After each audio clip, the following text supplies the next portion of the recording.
সকলোকে নমস্কাৰ জনাই আজি এটা কথা আলোচনা কৰিব বিচাৰিছোঁ যে 7-8 দিন অভিজ্ঞতাৰ অন্তত মই এটা কাট অফ আপোনালোকৰ মাজত দিব বিচাৰিছোঁ যে ধুবুৰী আৰু সাউথ চালমাৰা জিলাৰ বাহিৰে প্ৰত্যেকখন জিলাতে আনৰিজাৰ্ভ প্ৰাৰ্থীসকলৰ এলপিৰ বাবে আজি যিটো মই কাট অফ দিব বিচাৰিছোঁ এলপিৰ ক্ষেত্ৰত আনৰিজাৰ্ভৰ ক্ষেত্ৰত 62ৰ পৰা 59 থাকিব, OBCৰ ক্ষেত্ৰত 59ৰ পৰা 57 থাকিব, SCৰ ক্ষেত্ৰত 57ৰ পৰা 55 থাকিব, STৰ ক্ষেত্ৰত 55ৰ পৰা 52 থাকিব।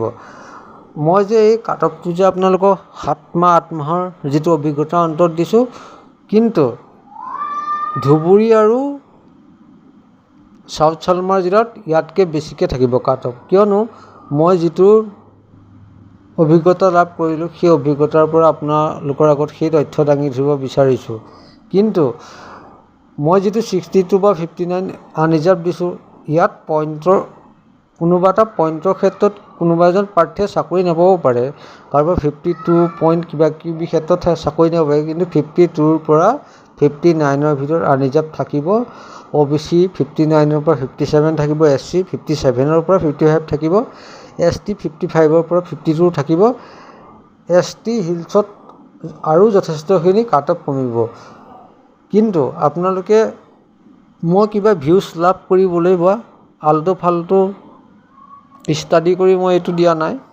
মই 7-8 মাহ দিন যিমানখিনি অসমৰ আগতীয়াকৈ যিখিনি LP UP নিযুক্তি লাভ কৰিছিলে সেই নিযুক্তি প্ৰক্ৰিয়াটোৰ ষ্টাডি কৰিহে মই আপোনালোকৰ আগত সেই তথ্যখিনি দাঙি ধৰিছোঁ।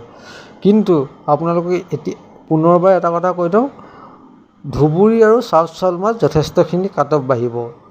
মই যিটো আপোনালোকৰ আগত কাট অফ দিছোঁ সেই কাট অফটো ধুবুৰী আৰু সাউথ চালমাৰাত কেতিয়াও নাথাকে, কিন্তু বেলেগ জিলাবোৰত কাট অফ বহুত কমিব। ইয়াকে কৈ মই ধন্যবাদ জনাইছোঁ।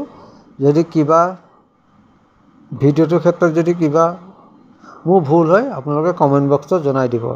সকলোৰে পৰা বিদায় লৈছোঁ, ধন্যবাদ।